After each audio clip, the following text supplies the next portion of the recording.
Hello everyone. हम इसमें देखेंगे पटना कलम चित्रकला, मधुबनी पेंटिंग और मंजूषा कला के बारे में। तो हम देखते हैं पटना चित्रकला के बारे में। तो हम इसमें देखेंगे इसकी भूमिका क्या रही, पृष्ठभूमि क्या थी, इसके संरक्षक कौन थे, सामग्री इसमें क्या उपयोग की गई, इसकी विशेषताएं क्या रही, प्रमुख चरण, विलुप्ति का कारण और इसकी वर्तमान स्थिति क्या है, और लास्ट में इसका निष्कर्ष देखेंगे। तो हम इसकी भूमिका देख लेते हैं।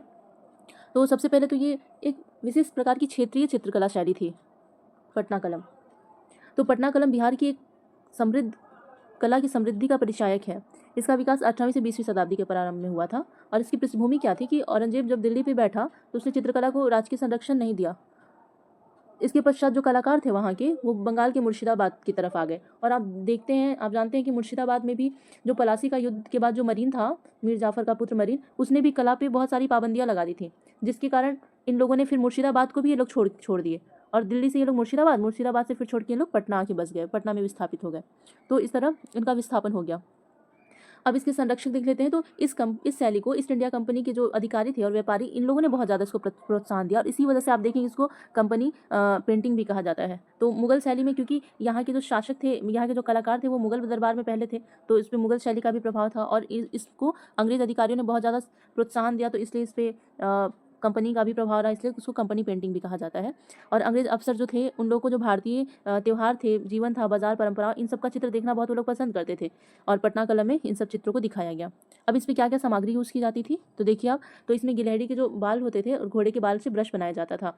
हड़ताली पत्थर से पीला रंग, जो पीला रंग बनाते थे वो हड़ताली पत्थर से बनाते थे। और गेरुआ, जो गेरू मिट्टी से लाल रंग बनाते थे। और दीपक के तेल के दीपक की फुलिया से काला रंग, जो हम लोग देखते हैं ऐसे दीपक जो जलता है, तो इसकी फुलिया से काला रंग। सीप को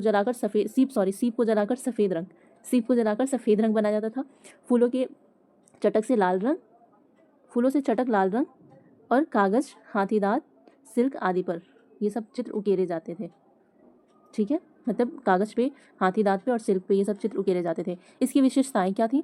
तो इसमें क्या होता कि पृष्ठभूमि जो होती थी ना, वो सादे रहती थी। और बॉर्डर जो था, वो बॉर्डर अक्सर आप देखते होंगे ऐसे बॉर्डर डिज़ाइनदार होता है, तो बॉर्डर का इस पर अभाव देखा गया। मतलब पृष्ठभूमि सादा थी। इसके अलावा विषय को प्रधानता दिए गए। अब जब बॉर्डर है नहीं, तो जो भी यहाँ पे चित्र होते उन्हीं को प्रधानता रहती। मुख्यतः आम जनजीवन के चित्र थे इसमें।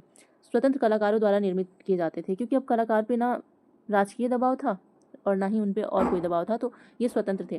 प्राकृतिक रंगों का उपयोग किया गया। और मुगल चित्रकला और पहाड़ी चित्रकला का स्पष्ट प्रभाव इस पे देखने मिलता है। और यहाँ पे आप देखिए, ये आसपास जो आके बसे थे, तो ये है गंगा वाला इलाका, गंगा के आसपास पटना। तो पटना में आप देखिएगा पटना, दानापुर, इसके अलावा मच्छरहट्टा, पूर्णिया, इन सब इलाकों में इन लोग आके रहने लगे थे। और यहाँ भी देखिए कि इसको मुगल चित्रकला या पर्शियन शैली, स्थानीय शैली और ब्रिटिश चित्रकला, मतलब जो जल रंग छाया होता था, ये मतलब शैडो बन जाती थी, उसको बोलते हैं। तो ये उसका प्रभाव, ब्रिटिश चित्रकला का प्रभाव भी देखने मिलता है इस पर। फिर जो मुगल चित्रकला थी या पर्शियन, उसका भी चित्रकला का प्रभाव, और स्थानीय जो शैली थी उसका। तो इस तरह पटना चित्र शैली एक मिश्रित चित्र शैली भी रही इसमें। इसके अलावा और इसकी क्या विशेषता है? तो चित्रों में हल्के रंग के रेखाचित्र और सजीव चित्रण किया जाता था। चित्रों को बिना पेंसिल के उपयोग किए सीधे ब्रश से ही चित्रित किया जाता था। मतलब सीधे ब्रश लिया और पेंटिंग बना दी, जिससे कजली स्याही के नाम से इसको जाना जाता। मतलब ये इंपॉर्टेंट है कि कजली स्याही के नाम से इसको जाना जाता था। क्यों? क्योंकि इसमें पेंसिल का उपयोग नहीं करते थे, सीधे ब्रश से ही चित्र बना देते थे। कलाकारों को अपने हाथों पर इतना नियंत्रण होता था कि वो ब्रश से ही बनाते, और इसको कजली स्याही के नाम से जाना जाता था। इसमें चित्र किस किस चीज़ के बने? तो दाढ़ी बनाता नाई, पानी ले जाता भिश्ती, मछली बेचती औरत, ये तो बहुत फेमस है, मछली बेचती औरत, शादी ब्याह, मेले का चित्र, हाट बाजार का चित्र, पशु पक्षियों और त्यौहार के चित्र बनाए जाते। इसके अलावा इसके चित्रकार कौन कौन रहे? तो हम देखते हैं, एक तो सेवक राम, ये इसके प्रारंभिक चित्रकार थे, सेवक राम। ठीक है, हुलास लाल, महादेव लाल, माधव लाल, शिव दयाल, यमुना प्रसाद। यमुना प्रसाद ने बेगमों की जमाखोरी का चित्र बनाया। शिव दयाल, देखिए शिव, मुस्लिम निकाह से संबंधित चित्र बनाए इन्होंने। माधव, इन्होंने बीड़ा बजाती विरहनी नायिका का चित्र बनाया। महादेव लाल का ये गांधारी, रागिनी गांधारी का चित्र, नायिका के विरह का मार्मिक चित्रण इन्होंने किया है। हुलास लाल, इन्होंने होली दिवाली इन सब का चित्र बनाया। और लास्ट इनके थे ईश्वरी प्रसाद। ठीक है, ये अंतिम चित्रकार थे।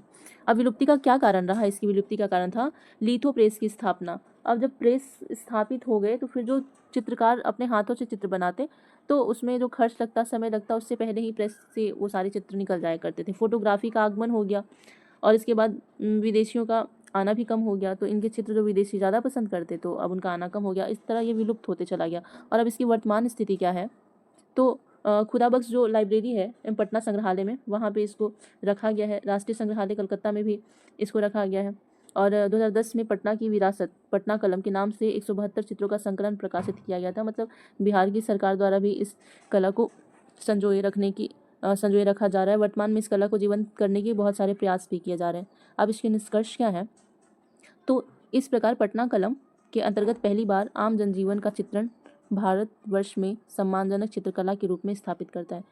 इस प्रकार पटना कलम के अंतर्गत पहली बार आम जनजीवन का चित्रण भारतवर्ष में इसे सम्मानजनक चित्रकला के रूप में स्थापित करता है। मतलब कि पहली बार ऐसी कोई चित्रकला आई जिसने कि आम जनजीवन को पन्नों पर उकेरा, वरना इससे पहले तो आप जितनी भी चित्रकलाएं देखेंगे उसमें मुख्यतः देवी देवता या किसी न किसी चीज़ का चित्रण, राजकीय चित्रण किया गया रहता था। हालांकि जब आप मधुबनी पेंटिंग पढ़ेंगे तो इसमें भी आप देखेंगे देवी देवताओं के ज़्यादा चित्र या फिर प्राकृतिक चीज़ों का चित्रण किया गया है। हालांकि पटना कला में आप देखते हैं तो यहाँ पे जो आम जनजीवन है उसका चित्रण किया गया है। तो इसमें इम्पॉर्टेंट क्या था कि हम इसको जानेंगे कि ये मिश्रित चित्रकला शैली थी, पुरुष प्रधान आप कह सकते हैं इसको, लघु चित्र शैली थी, कजली सिहाई का उपयोग होता था। ठीक है, थैंक यू फॉर वॉचिंग।